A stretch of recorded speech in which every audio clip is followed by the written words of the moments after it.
MP के कई जिलों में आफत की बारिश जारी है। प्रदेश में भारी बारिश से नदी नाले उफान पर हैं। सैलाब सा नजारा है। डिंडौरी में भी लगातार बारिश से नर्मदा समेत सभी नदी नाले उफान पर हैं।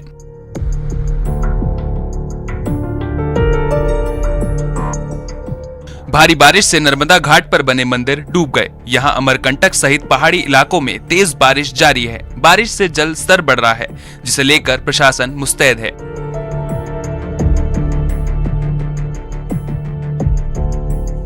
नर्मदा तटों पर होमगार्ड जवानों को तैनात किया गया है। एमपी के कई जिलों में मौसम विभाग ने येलो अलर्ट जारी कर दिया है।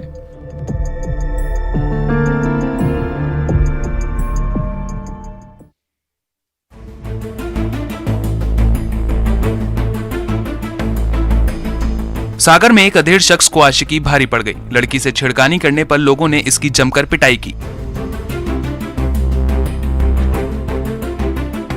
आरोपी पर सरेआम लात घूंसे बरसाए गए। मामला खुरई का है। बताया जा रहा है कि लड़की घर लौट रही थी। इस दौरान अधेड़ छेड़छाड़ करने लगा। लड़की के विरोध करने पर भी आरोपी छेड़छाड़ करता रहा, जिसके बाद लड़की ने शोर मचाया, जिसे सुन आसपास के दुकानदार पहुंचे और मंचले की जमकर धुनाई कर दी।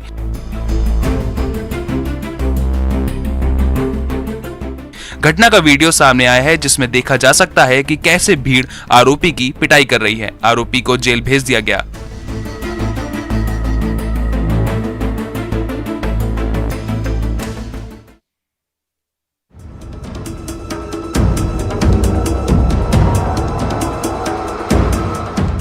कहते हैं सावधानी हटी दुर्घटना घटी। मुंगेली में ऐसा ही मामला सामने आया। यहां 4 साल का मासूम बाइक से गिर गया।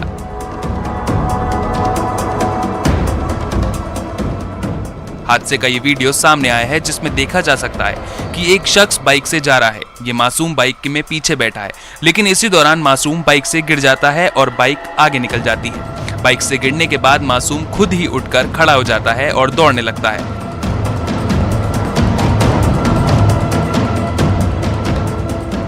बताया जा रहा है कि ये मासूम अपने रिश्तेदार के साथ जा रहा था। इसी दौरान ये बाइक से गिर गया।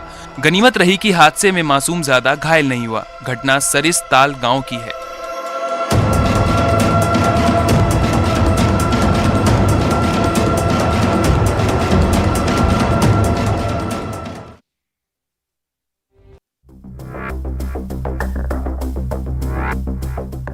सड़क सफर के काम आते हैं, लेकिन अगर रोड सफर करने के लायक न रहे तो सड़क पर तैराकी भी की जा सकती है। कवर्धा में लोगों ने जर्जर सड़क पर तैराकी की। यहाँ जेसीसीजे के कार्यकर्ताओं ने जर्जर सड़क के खिलाफ अनोखा प्रदर्शन किया। बताया जा रहा है कि कई बार शिकायत के बाद भी सड़क की मरम्मत न किए जाने पर यहाँ तैराकी प्रतियोगिता का आयोजन किया गया। पंडरिया ब्लॉक के धनेली भगतपुर मार्ग में पानी में डूबा है, जिससे लोगों को काफी परेशानी होती है। इसे लेकर पार्टी के कार्यकर्ताओं ने ग्रामीणों के साथ मिलकर प्रदर्शन किया। सड़क पर तैराकी प्रतियोगिता का आयोजन किया।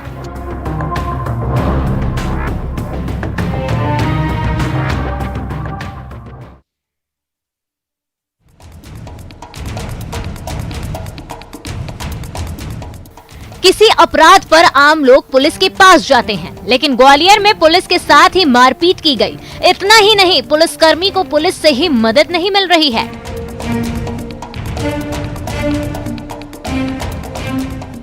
यहाँ मुरार थाने के एसआई अंतर सिंह कुशवाहा के साथ मारपीट की गई थी। बताया जा रहा है कि कार सवार ने एसआई की पिटाई की थी और घटना के बाद कार छोड़कर फरार हो गया था। इस घटना का वीडियो सामने आया है, जिसमें देखा जा सकता है कि आरोपी कैसे एसआई के साथ बदसलूकी कर रहा है। आरोपी पर शासकीय कार्य में बाधा और मारपीट का मामला दर्ज किया गया है, लेकिन एसआई का आरोप है कि पुलिस ने मामले में कोई सहयोग नहीं किया।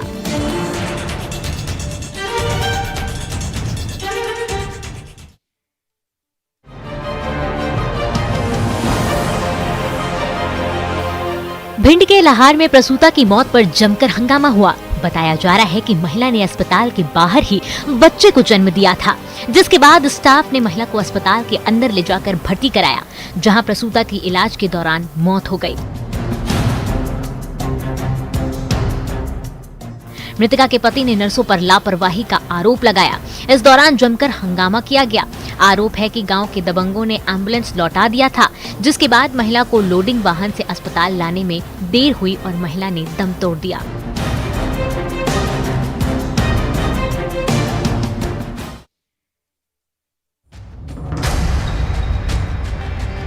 बलरामपुर के रामानुजगंज नगर पंचायत में अतिक्रमण हटाने गए तहसीलदार, नगर पंचायत की टीम और अधिकारियों के साथ बदसलूकी की गई। बताया जा रहा है कि अधिकारी कब्जा हटाने गए थे। इस दौरान इनके साथ बीजेपी के पूर्व सांसद, प्रतिनिधि और उनके परिजन ने गाली गलौज की। बीजेपी नेता इस कार्रवाई को गलत बता रहे थे और इस दौरान मौके पर लोगों के साथ भी बदसलूकी की गई। इस घटना का वीडियो देखा जा सकता है, जिसमें देखा जा सकता है कि कैसे अधिकारियों के साथ गाली गलौज की जा रही है। पुलिस ने आरोपियों के खिलाफ मामला दर्ज कर लिया है।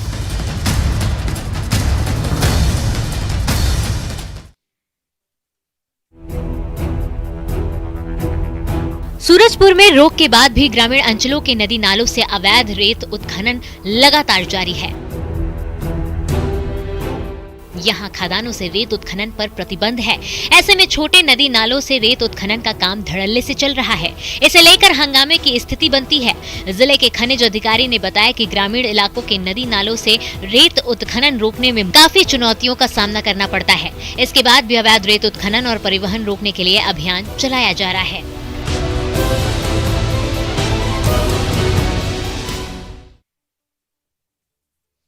दौसा जिले में रिमझिम बारिश का दौर जारी है। लगातार बारिश से कई जगहों पर जनजीवन अस्त व्यस्त नजर आ रहा है।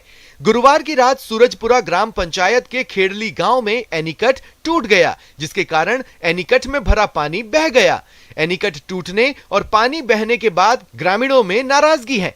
ग्रामीणों का कहना है कि मॉनसून से पहले इस एनीकट की मरम्मत नहीं कराई गई और न ही यहां पर मनरेगा कार्य चलाकर एनीकट की पाल को सही कराया गया, जिसके कारण 2015 में बना एनीकट मरम्मत के अभाव में जगह जगह से टूट गया। आखिरकार गुरुवार की रात एनीकट टूटा और सारा पानी बह गया। ग्रामीणों की मांग है कि प्रशासन एनीकट की मरम्मत कराए ताकि यहां पर बारिश का पानी संग्रहित हो सके और आसपास के क्षेत्र का भूजल स्तर भी बढ़ सके। ग्रामीणों का कहना है कि एनीकट की मरम्मत के लिए कई बार अधिकारियों और जनप्रतिनिधियों से मांग की गई, लेकिन कहीं कोई सुनवाई नहीं हुई।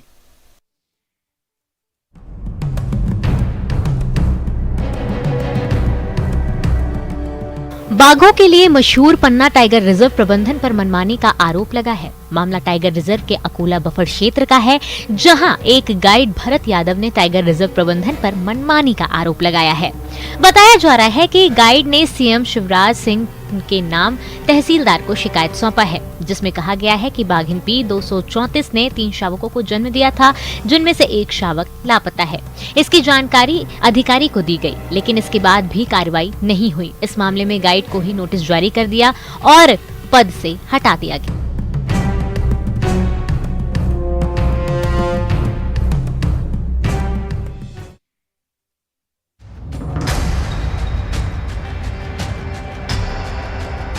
धमतरी में बारिश के मौसम में पार्क बेहाल है। निगम के पार्कों में कचरा और पानी भरा है।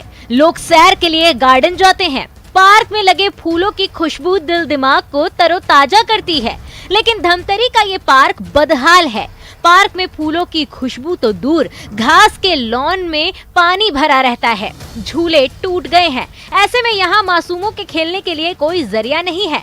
पार्क की साफ सफाई का ख्याल नहीं रखा जाता है। ये पार्क नगर निगम की संपत्ति है। इसे मेंटेन करना निगम की जिम्मेदारी है, लेकिन पार्क का ये हाल देख बताया जा सकता है कि निगम अपनी जिम्मेदारी नहीं पूरी कर रहा है।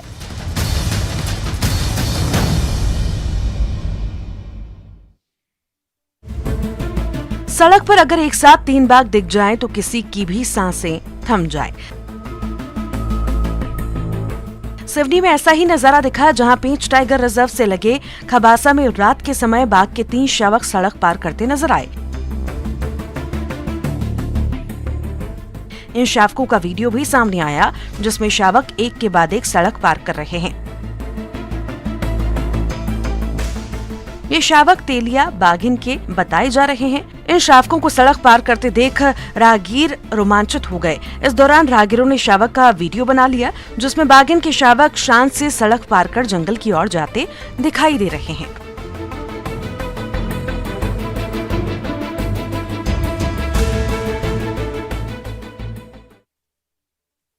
बारां जिले में इंद्रदेव की मेहरबानी जमकर बरस रही है, तभी तो जिले में अब तक औसत से 35% अधिक बारिश दर्ज की गई है।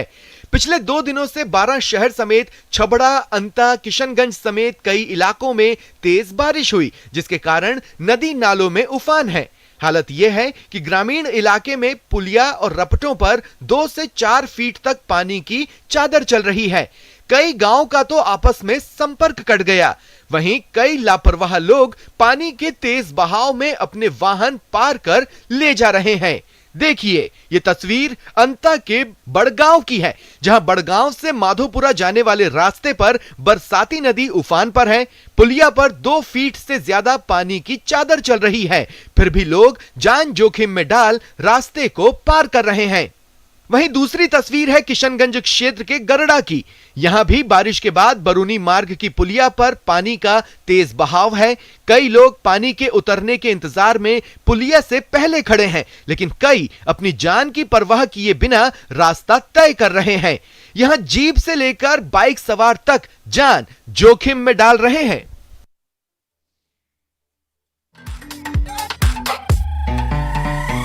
मंडला में इन दिनों एक ही छत के नीचे कई कलाकारों की बहार है। इनमें बच्चे, युवा, बुजुर्ग और महिलाएं भी शामिल हैं, जो अपनी कला का जादू बिखेर रहे हैं। कोई मिट्टी के गमलों को सजा रहा है तो कोई छतों पर कलाकारी दिखा रहा है, तो कहीं बच्चे कैनवास और ड्राइंग शीट पर अपना हुनर दिखा रहे हैं। जिले के काकैया ग्राम में जन्मे अंतर्राष्ट्रीय चित्रकार, पद्मश्री, पद्म भूषण और पद्म विभूषण से सम्मानित सैयद हैदर रजा की स्मृति पर रजा उत्सव का आयोजन किया जा रहा है। इस मौके पर कलाकार अपनी कला का प्रदर्शन कर रहे हैं और अपनी कल्पना को कैनवास पर उतार रहे हैं।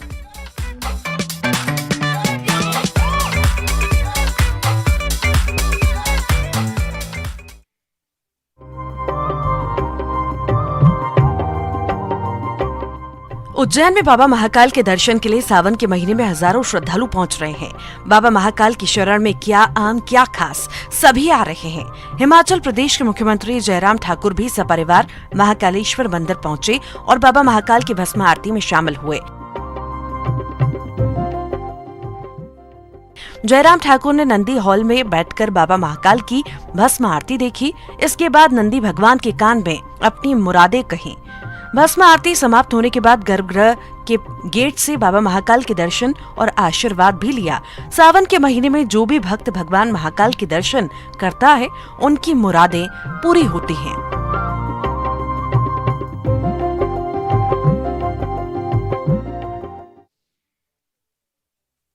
बाड़मेर में एक कारोबारी की हिम्मत के आगे लुटेरे पानी भरते नजर आए और आखिरकार उन्हें भागना पड़ा। घटना कृषि मंडी की है, जब बाइक पर सवार होकर आए 2 लुटेरे एक मकान में घुस गए और पिस्तौल के दम पर कारोबारी से लूट की कोशिश की। पहले तो कारोबारी ने इसे मजाक समझा, लेकिन जब समझ में आया कि ये वाकई लुटेरे हैं तो उसने हिम्मत से काम लिया। कारोबारी पवन जैन ने रुपयों से भरा बैग देने से साफ मना कर दिया और शोर मचाना शुरू कर दिया, जिसके बाद दुकान में बैठे उनके भाई और आसपास के लोग जमा हो गए। ऐसे में लुटेरों को लगा कि वे अपने नापाक इरादों में कामयाब नहीं होंगे, जिसके बाद उन्होंने भागने में ही अपनी भलाई समझी और बाइक पर बैठकर फरार हो गए। कारोबारी ने कुछ लोगों के साथ लुटेरों का पीछा भी किया, लेकिन वो फरार होने में सफल रहे। नाकाम लूट की सारी कोशिश सीसीटीवी में कैद हो गई।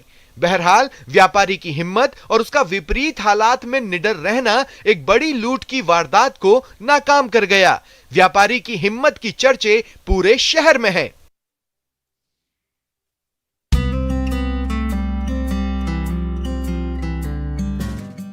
सैंड आर्टिस्ट सुदर्शन पटनायक द्रौपदी मुर्मू को राष्ट्रपति चुनाव जीतने पर अपने खास अंदाज में बधाई दी। सुदर्शन पटनायक ने पुरी के समुद्र तट पर राष्ट्रपति की रेत से प्रतिमा बनाई है। सैंड आर्टिस्ट सुदर्शन पटनायक ने समुद्र तट पर राष्ट्रपति भवन के साथ द्रौपदी मुर्मू की रेत की कलाकृति बनाकर बधाई दी। द्रौपदी मुर्मू के राष्ट्रपति बनने पर देश भर में जश्न का माहौल है।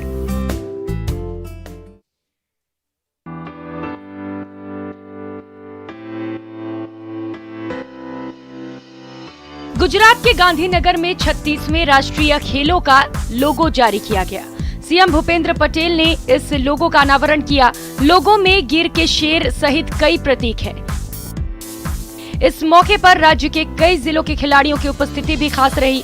राष्ट्रीय खेलों के लिए देश भर से 7,000 खिलाड़ी गुजरात आएंगे। इस मौके पर सीएम भूपेंद्र पटेल ने कहा, ये गुजरात के लिए गौरव की बात है कि राज्य में इतने बड़े खेल का आयोजन किया जा रहा है। उन्होंने गुजरात को मेजबानी देने के लिए AOI को धन्यवाद भी दिया। बता दें कि गुजरात पहली बार राष्ट्रीय खेलों का आयोजन कर रहा है। 7 साल बाद होने वाले राष्ट्रीय खेलों को लेकर खेल प्रेमियों में खासा उत्साह है। 27 सितंबर से 10 अक्टूबर तक राष्ट्रीय खेलों के दौरान कई तरह की प्रतियोगिताओं का आयोजन होगा। इससे पहले 2015 में केरल में राष्ट्रीय खेलों का आयोजन किया गया था।